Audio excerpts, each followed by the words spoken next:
All right, so it's February 14th. Just finished the February 8th, right? 8th video.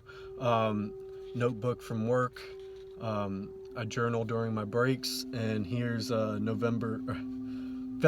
10th, which would have been my 4th day back into juice.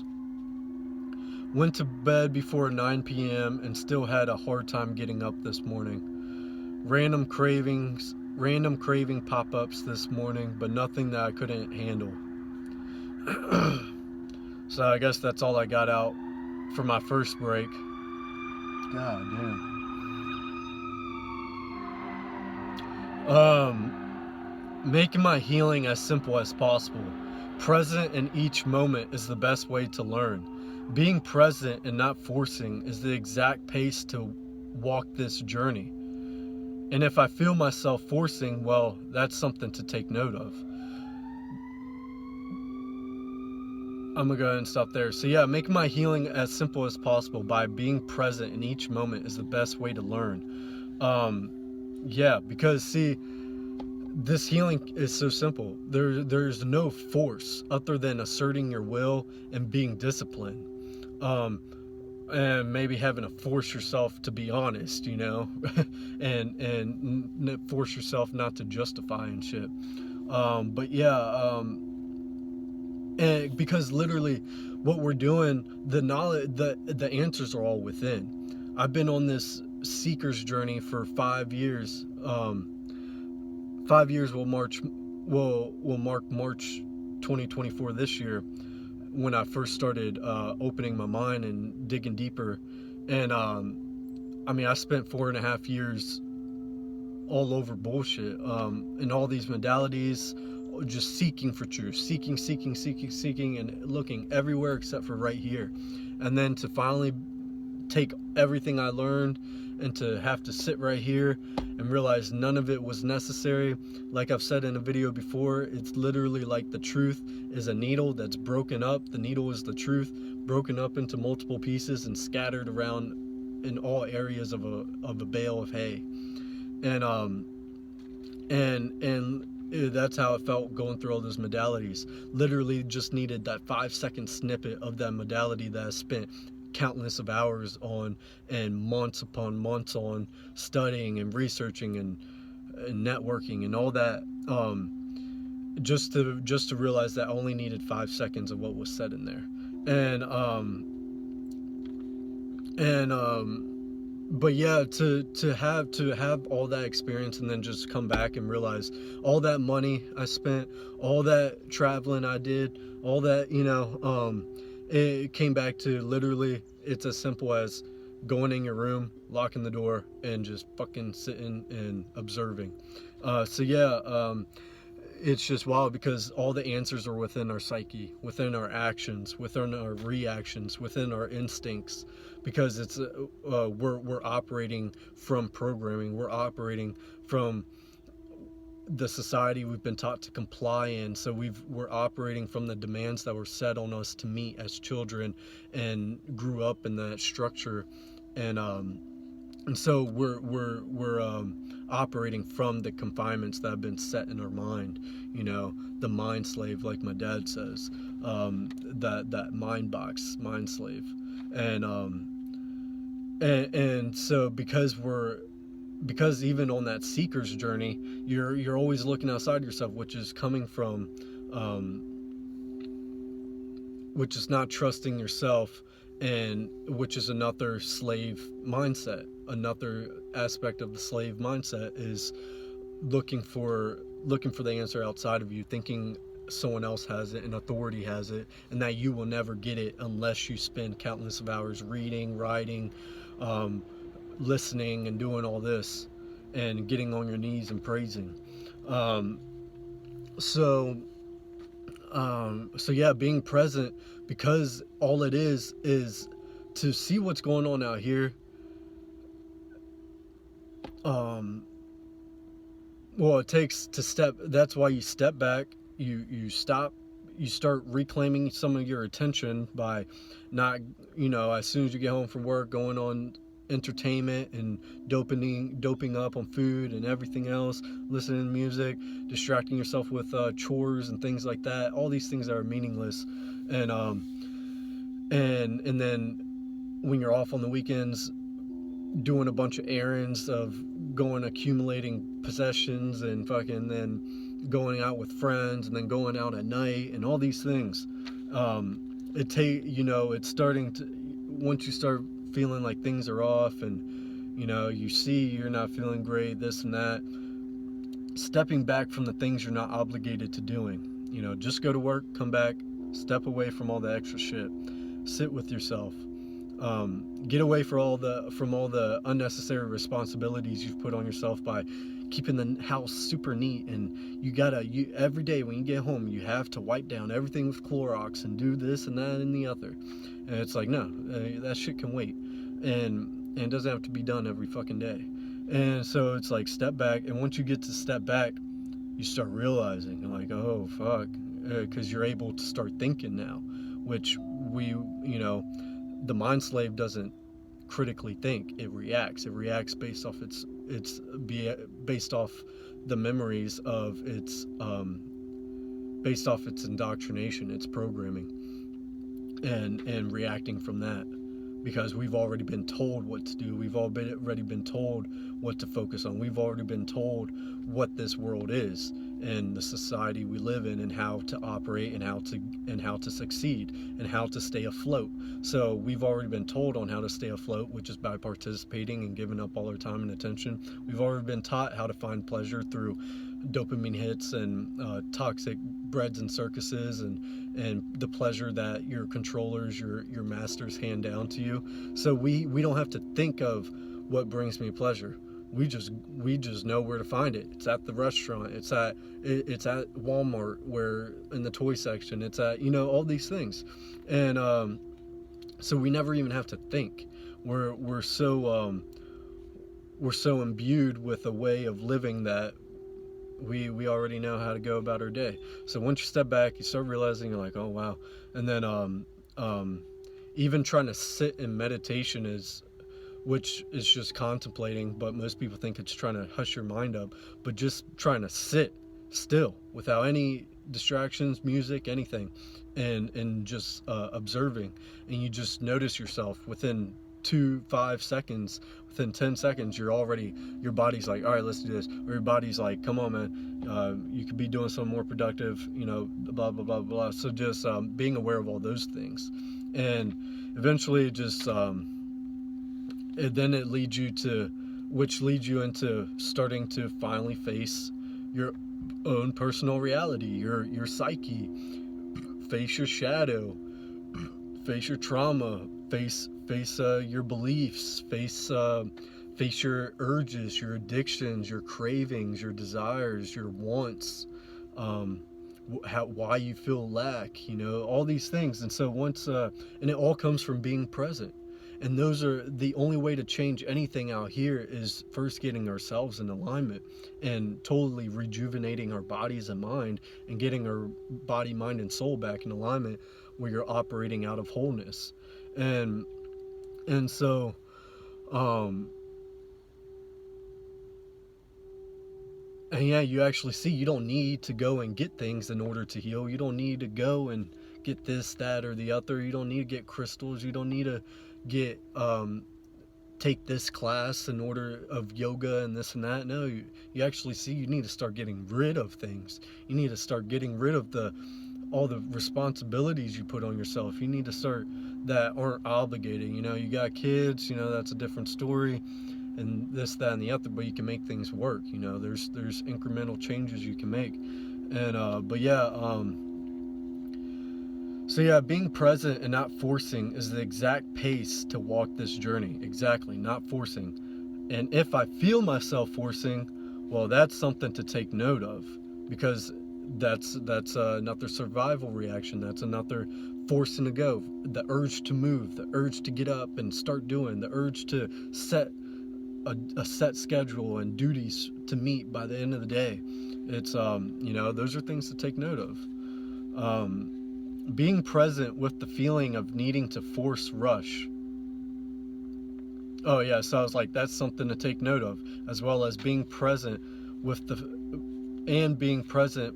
feeling of needing to force and rush. Be present with it. Observe it.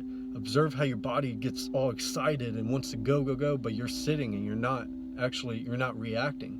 You're observing, and as you observe what's going on and how it's sending these chemical reactions which create feelings and emotions and thoughts, you just sit and then observe, and then you start to, as it reaches its pinnacle, then you start questioning, what is going on, what's really going on. Self introspection at its best.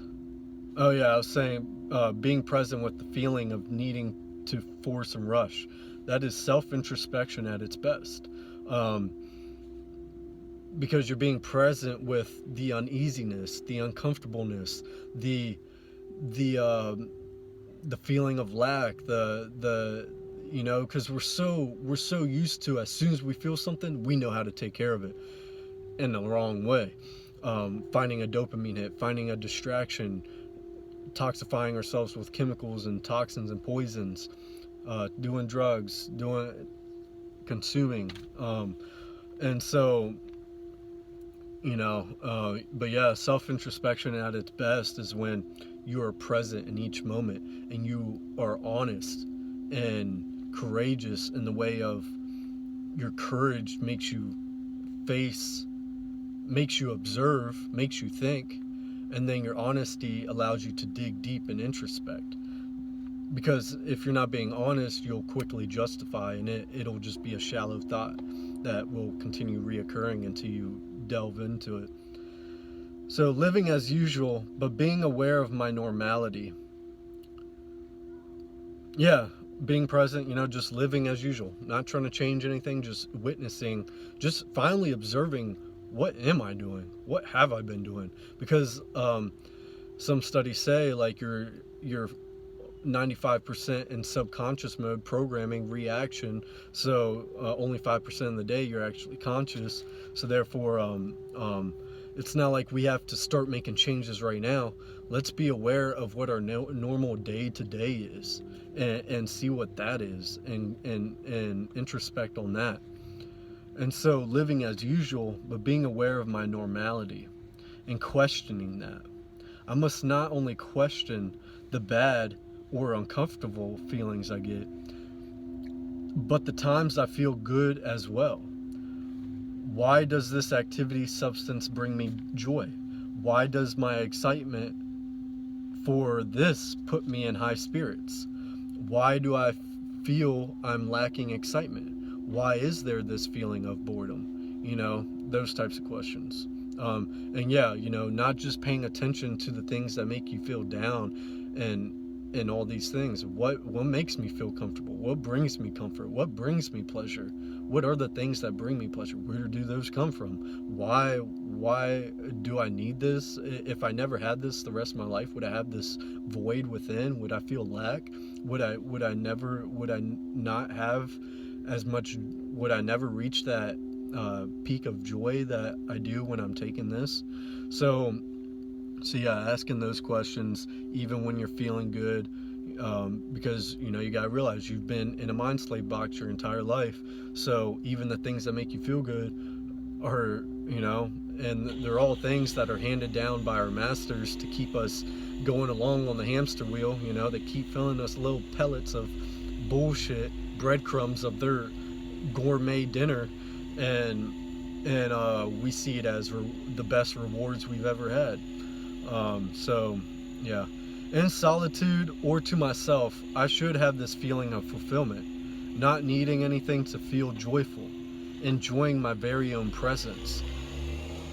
Because of being in a society of structure, demands, and stimulation, it's important to keep note of what takes me away from that joyful state. This society, operating in this society, can make one forget how fulfilling their presence is. The only tools required for this healing is honesty and courage, as that will allow one to start facing the truth by the courage, and with the experience the knowledge will build. facing the truth and digging into it, by the courage and honesty. And as you do that, with the experience, as the experience that you gain, the knowledge will build. Yeah, because it's not like, I refer a lot back to, man, what if someone had no technology, they didn't have a library to walk down to, people in third world countries who are straight born into slavery, working by the time they're 6, fucking, and all they know is right there. There's no books, there's no nothing. It's like, how can they build the knowledge? And it's that intuition we have, it's that innate knowing, and starting to see things for what they are. You will build that knowledge. You can't see where it's so fucked up to think like, oh, you gotta spend money to learn the truth. You gotta spend hours and hours and able to learn the truth, to find the truth. You gotta go through trial and errors to find the truth. And it's like, no, you don't. You don't need a book. You don't need to take a course. You don't need you don't need an authority. All you need is honesty, courage, take personal responsibility. That's all you need to learn, to find the truth, and the discipline to keep you on that path. But yeah, the honesty, the courage, for sure, because those things will make you stand up against your normality of your society. It'll make you question things. Finally, it'll force you into start using your faculties of your mind, of critically thinking, of reasoning, and asserting your will, and all these things, tapping into your intuition. So yeah, that's February 10th.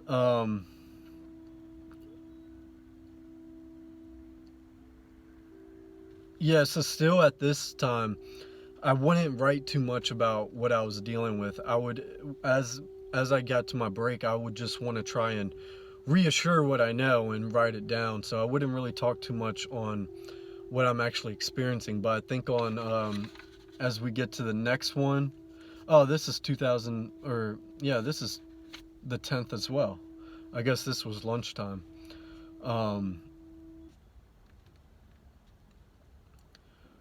Okay. At Amica Insurance, we know it's more than just a car. It's the two-door coupe that was there for your first drive. What is going on? Bitch ass motherfucker.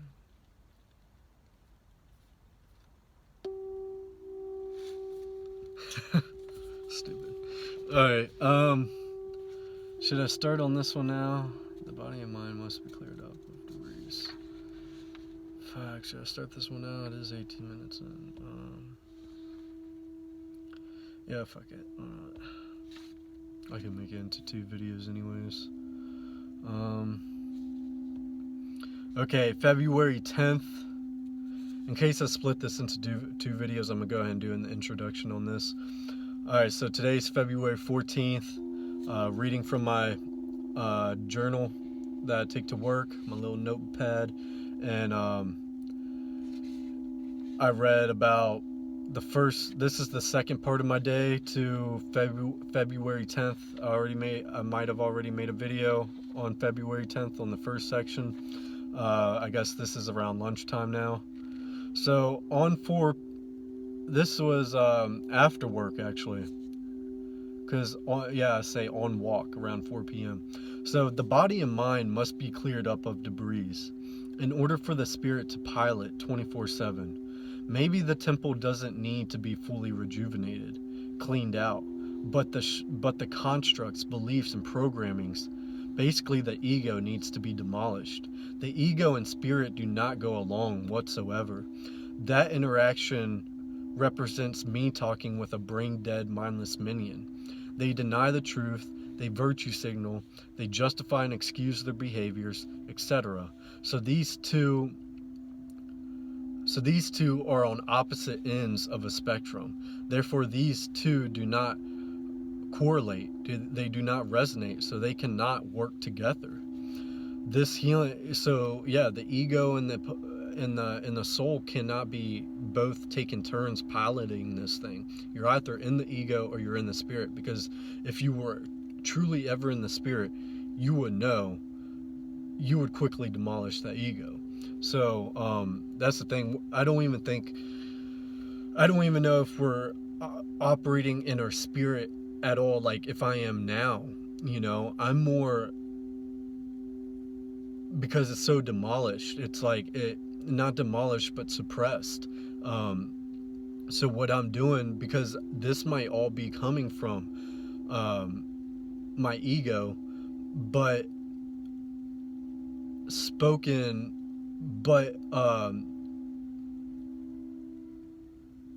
that humanity is mixed in with it, because we also have, so I don't know if our empathy is our essence. I don't know if or what's going on there, but it's like I'm using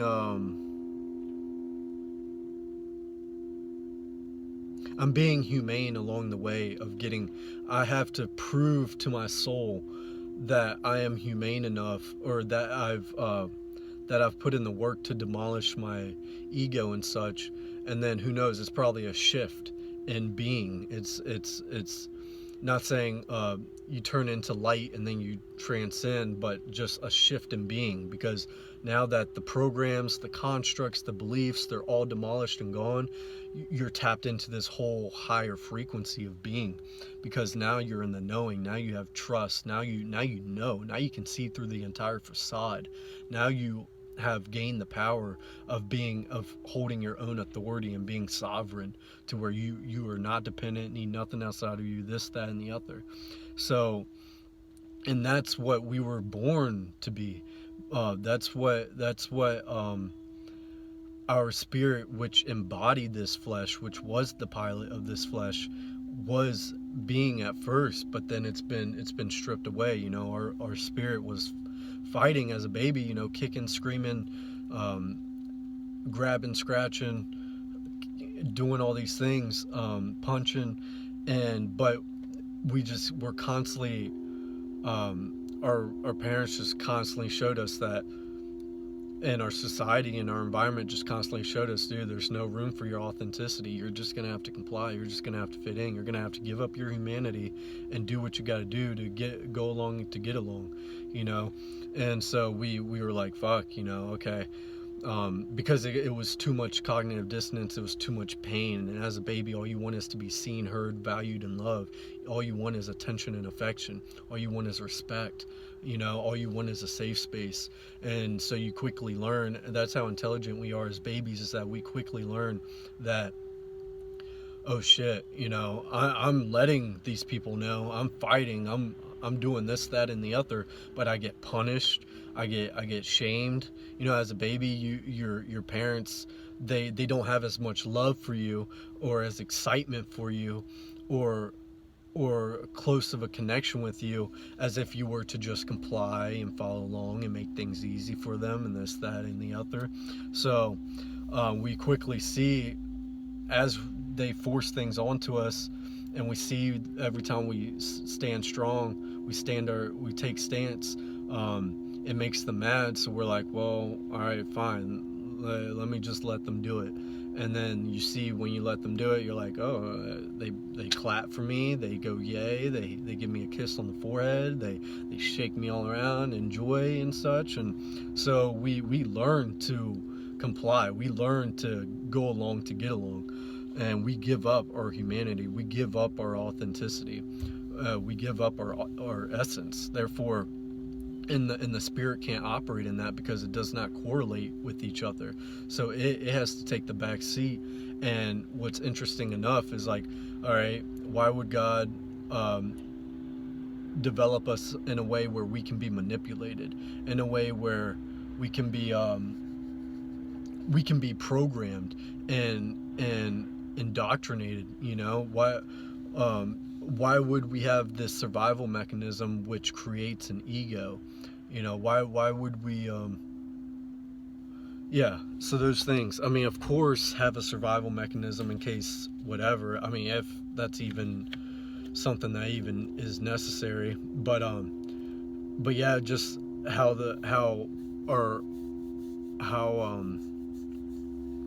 just interesting in the fact that we will disassociate with our true essence in order to feel safe and comfort and such, even if it's toxic and inhumane and dysfunctional to our biological functioning. We will comply and create an ego to survive and create altars and such. So yeah, you know, you got to get rid. So that's what I was saying. Maybe the temple, the body at least, doesn't need to be fully rejuvenated, cleaned out. Like, you don't need to be a breatharian before, and I say breatharian as a label, but you don't need to be someone who doesn't consume food anymore as a way to reclaim your essence, as a way to reclaim your spirit, to be in alignment with body, mind, and spirit.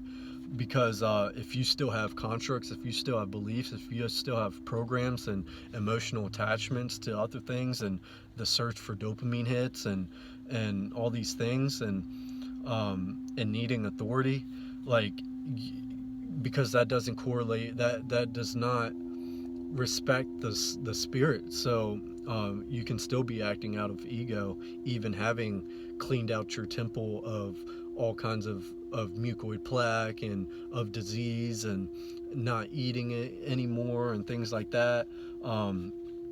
Yeah. So that's what I was saying. I was like, I don't necessarily think that we have to be cleaned out. Yeah, we should, you know, along the process of deprogramming and demolishing these beliefs and such and constructs and detaching, of course, along that way, we are going to be taking care of ourselves physically, because we no longer have all the emotions and mental stress to suppress. So yeah. So by the time we get rid of all these programs and such, we're probably so healthy in a sense, anyways. But it's focusing more on the critical aspect rather than something that can wait. You know, it's like when you put the physical matters, take that as the cart in front of the horse which is the constructs, beliefs, and programs, and habits, and addictions, and all that. It's literally putting the cart in front of the horse when going downhill, you know, and yeah, it'll lead to destruction. So yeah, the ego and spirit do not get along whatsoever. That interaction represents me talking with a brain-dead, mindless minion. They deny the truth, they virtue signal, they justify and excuse their behaviors, etc. Yeah, so yeah, because having the spirit and the ego together in the same temple, in the sitting side by side in the driver's seat, they're just gonna constant bicker and bark at each other, because they completely operate in complete 180 degree differently, you know, completely differently, opposite. So yeah, that's what I'm saying. Like, as of healing, where I'm at in my healing now, I feel like that I'm being humane, I'm being empathetic, you know, and these things, I'm asserting my will, you know, and then being that way, those are like the virtues of the spirit. And so not until I can attain all the virtues, all the aspects of the spirit, will I reclaim the spirit. So that's what I'm saying. I'm acting as if I were to be living out a spirit. So I'm taking the steps that this I'm faking it till I make it, almost, of acting like the spirit, pretty much like the whole, what would Jesus do? What would I do if I was in my wholeness, if I was in my, something like that. This healing is so incredibly simple that I burst into laughter. Granted, this healing is by the most difficult thing I've ever done. It's a battle that requires every bit of strength, focus, and energy, but the process is incredibly simple. All it takes is to be present and having honesty and courage. Literally every moment has a lesson to be taught, or a lesson to be learned. Am I ready to let go of society? Do I still have a desire to be known, respected, and followed? To boast about my intelligence, to boast about my flesh, vanity? If I no longer had people to impress, a structured life of day to day, and no more drama, would I feel sane, never being in that type of environment? What type of people do I want to be surrounded by?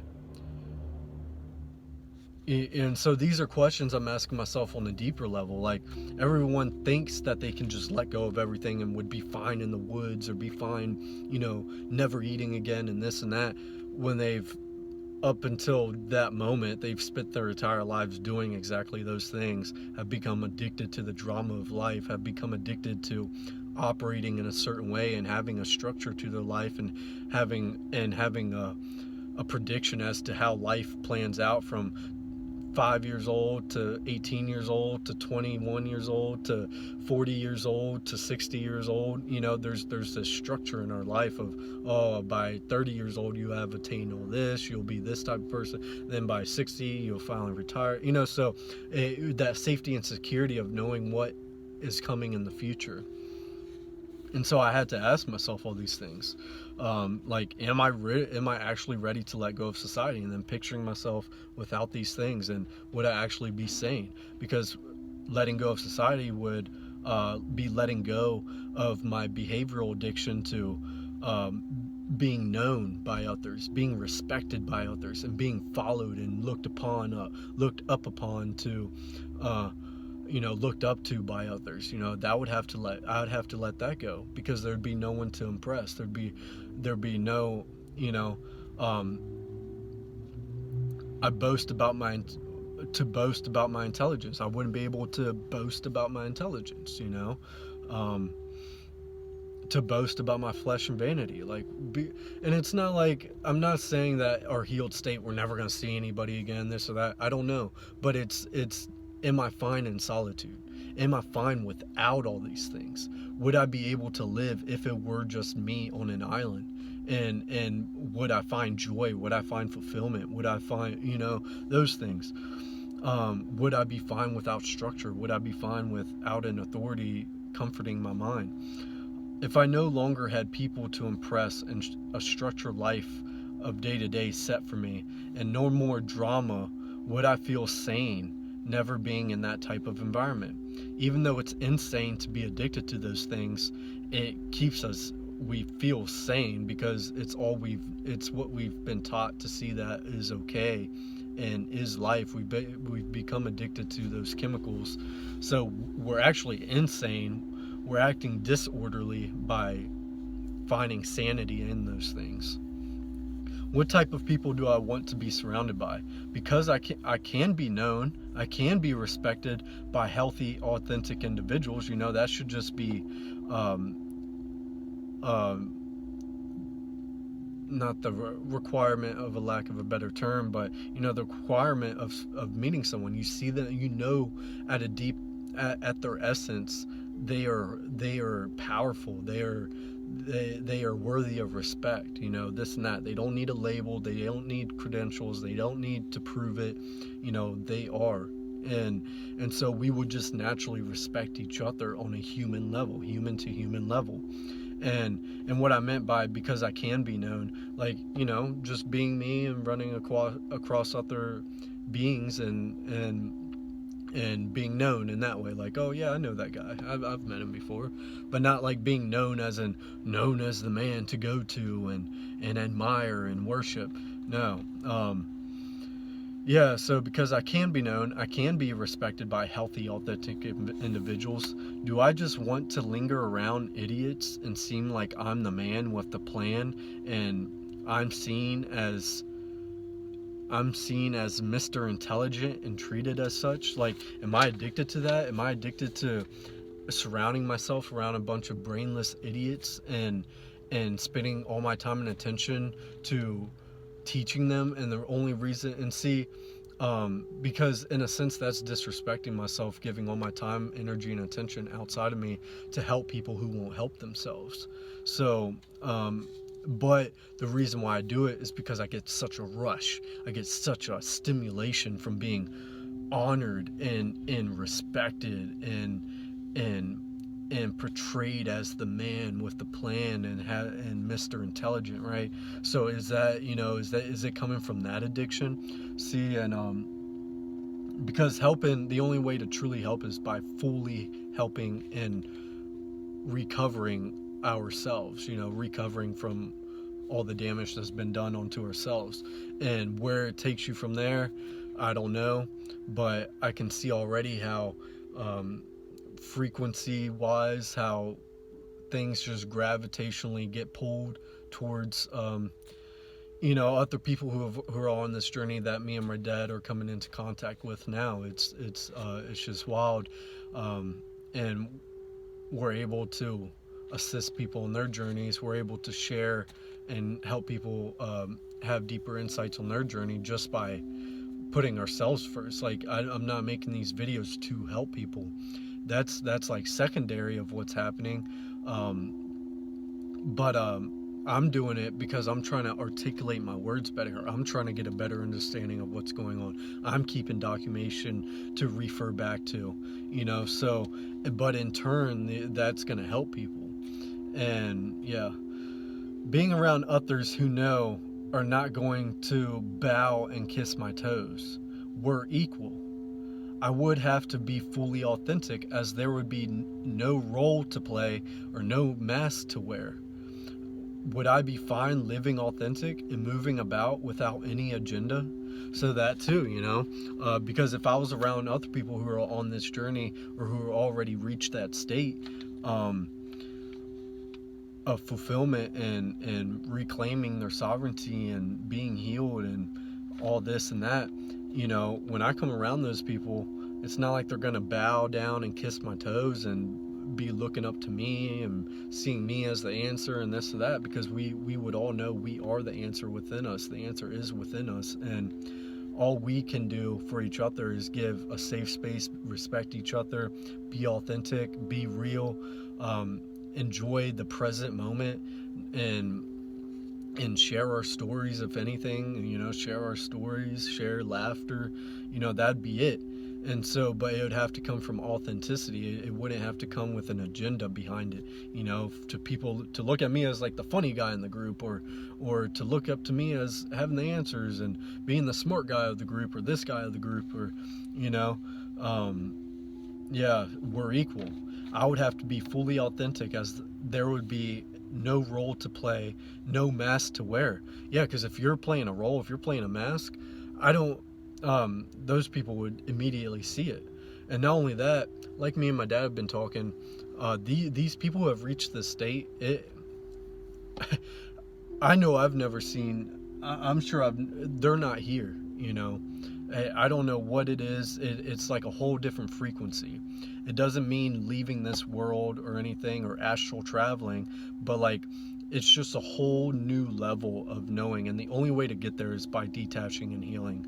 And it's like, you will be met with that brotherhood.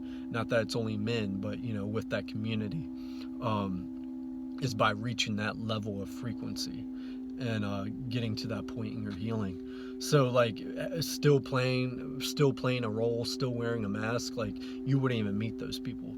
But you'll see, as you start connecting with more authentic people all along on your journey, that are also on this journey of recovering, of healing, of detaching, and if they're a little more ahead of you on this journey of getting real with themselves and this and that and detaching, and you're over here still full-on egotistic and such, they'll be able to see right through it. Like me and my dad, we just see right the fuck through it when we talk to people, like all the people I work with, everything. Like, you're just able, all they have to do is speak, not even to me, just in their little group over there, and you already know so much about them, because for them to say some shit like that, you know exactly where they're at.